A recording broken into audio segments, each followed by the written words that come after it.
Doctor اسرار احمد رحمہ اللہ تعالیٰ سے متعلق آپ کے کیا ویوز ہیں؟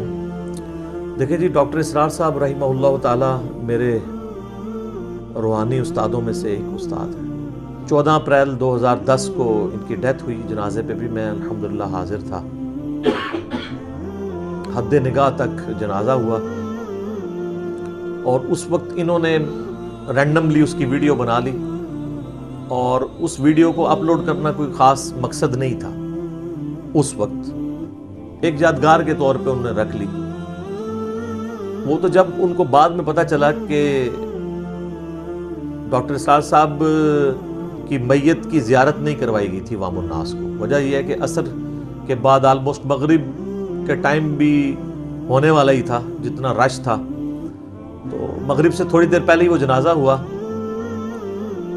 جنازے کے بعد اگر میت کا چہرہ دکھایا جاتا تو عشاء کے بعد تک بھی لوگ فارغ نہ ہوتے، اتنے لوگ تھے۔ بڑے بڑے علماء بھی شریک تھے، ان میں سے اب کئی لوگ فوت ہو چکے ہیں۔ قاضی حسین احمد صاحب، مولانا سمیع الحق صاحب، یہ وہ لوگ تھے جو پہلی لائن میں تھے، بھی دنیا میں نہیں رہے، رحمہم اللہ اجمعین۔ تو انہوں نے زیارت نہیں کروائی، ایمبولینس میں رکھ کے لے گئے دفنانے کے لیے۔ یہ تو بعد میں پھر بات کھلی کہ جی وہ جی زیارت اس لیے نہیں کروائی گئی کہ چہرہ ہی بگڑ گیا تھا۔ پاکستان کے کلچر کے اندر جب تک کوئی بڑی شخصیت زندہ ہوتی ہے نا تو اس پہ کبھی قادیانی ہونے کا الزام لگائیں گے، کبھی یہود و نصارہ سے فنڈنگ کا الزام لگائیں گے، کبھی الزام لگائیں گے کسی مدرسے سے نہیں پڑھا ہوا، اور مدرسے سے پڑھا ہو تو کہتے ہیں یہ گمراہ ہے، اور اس کے بعد پھر یہ بھی الزام لگا دیتے ہیں کہ جی اس کے مقاصد کچھ اور ہیں، کوئی نیا فرقہ بنانے آیا ہے۔ کبھی کہہ دیں گے اس کا استاد کوئی نہیں ہے، اور اس سے بھی بڑھ جائیں گے تو کہیں گے کہ یہ تو عنقریب دعویٰ نبوت کر دے گا، اور کبھی یہ کہہ دیں گے یہ تو مہدی ہونے کا دعویٰ کر دے گا۔ اچھا، وہ زندگی میں ان سارے فتنوں سے بچ کے جب موت کے منہ میں چلا جاتا ہے تو اب تو وہ یہ نہیں کہہ سکتے۔ حالانکہ ہونا چاہیے کہ اس وقت پھر یہ لوگ کہیں کہ ہم لوگ جھوٹ بولتے تھے، ہمارے سارے علماء کذاب تھے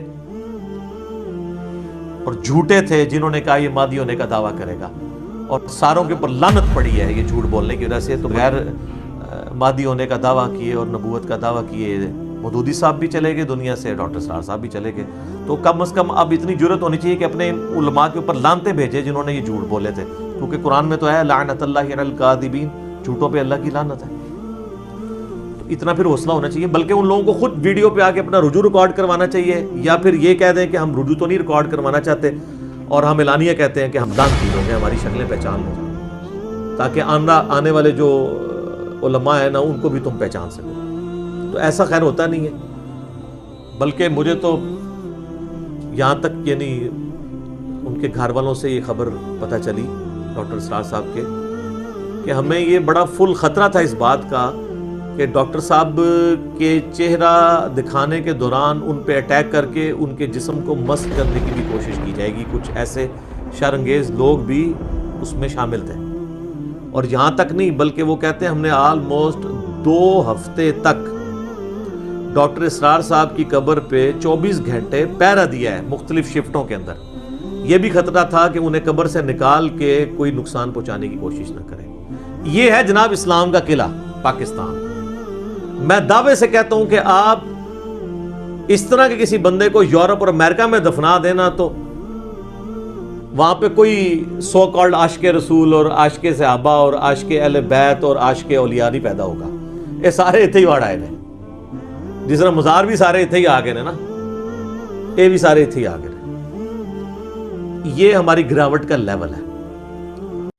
حدیث میں یہاں تک الفاظات حضور نے تلقین کیا ہے نوجوان صحابہ کو، اے میرے بچے یقین کر، اگر تمام انسان تل جائیں تمہیں کوئی نقصان پہنچانے پر نہیں پہنچا سکتے مگر وہی کچھ جو اللہ نے لکھ دیا ہو، اور تمام انسان جمع ہو جائے تمہیں کوئی نفع پہنچانے پر نہیں پہنچا سکتے مگر اتنا ہی یا ویسا ہی جیسا کہ اللہ نے لکھ دیا۔ تو انسانوں سے کیا ڈرنا، نہ انسانوں سے کوئی توقع نہ امیدیں، اس کی امیدیں قلیل، اس کے مقاصد جلیل۔ انسانوں سے امید نہ رکھو، اللہ سے امید رکھو، ساری توقع اس سے رکھو، سارا بھروسہ اس پر رکھو، کسی اور پر توکل نہ ہو۔ اللہ سے دعا کریں گے کہ اللہ تعالیٰ ان کے گناہوں سے درگزر فرمائے، اور جو انہوں نے اسلام کے لیے خدمات پیش کی اخلاص کے ساتھ، ان نیک کاموں کا انہیں اجر عطا فرمائے، اور صدقہ جاریہ تو ان کا انشاءاللہ ہمیشہ کے لیے ویڈیوز کی فارم میں ہے۔ پرانے بزرگ مرتے تھے تو مر ہی جاتے تھے، اب تو نہ کوئی بزرگ مرتا ہے اور نہ کوئی نا بزرگ مرتا ہے، کیونکہ ویڈیوز میں تو زندہ ہی رہتا ہے اپنی تعلیمات کے اندر۔ مجھے تو آج بھی ڈاکٹر صاحب کے بارے میں پتہ ہی نہیں لگتا کہ وہ فوت ہوئے ہیں یا زندہ ہیں۔ ویڈیو میں دیکھ رہے ہوتے ہیں ان کا آئی کانٹیکٹ، ان کا بولنے کا انداز، ان کی آواز کا اتار چڑھاؤ، ان کے ہاتھوں کے اشارے، وہ تو لگتا ہے سامنے بیٹھ کے آپ دیکھ رہے ہیں۔ تو یہ اس میڈیا کی برکت ہے، اللہ کا شکر ہے۔ تو ہم ان کے لیے دعا گو ہیں، اللہ تعالیٰ ان کے لیے آسانیاں فرمائے آخرت کی زندگی میں، نبی علیہ السلام کا قیامت والے دن جو ہے وہ ساتھ نصیب فرمائے، حوض کوثر پہ مشروب نصیب فرمائے، آپ علیہ السلام کے مبارک جھنڈے تلے جگہ عطا فرمائے، اور جنت الفردوس میں اپنے محبوب صلی اللہ علیہ وآلہ وسلم کا پڑوس عطا فرمائے، اور یہ تمام دعائیں ہم تمام مسلمانوں کے حق میں قبول و منظور فرمائے۔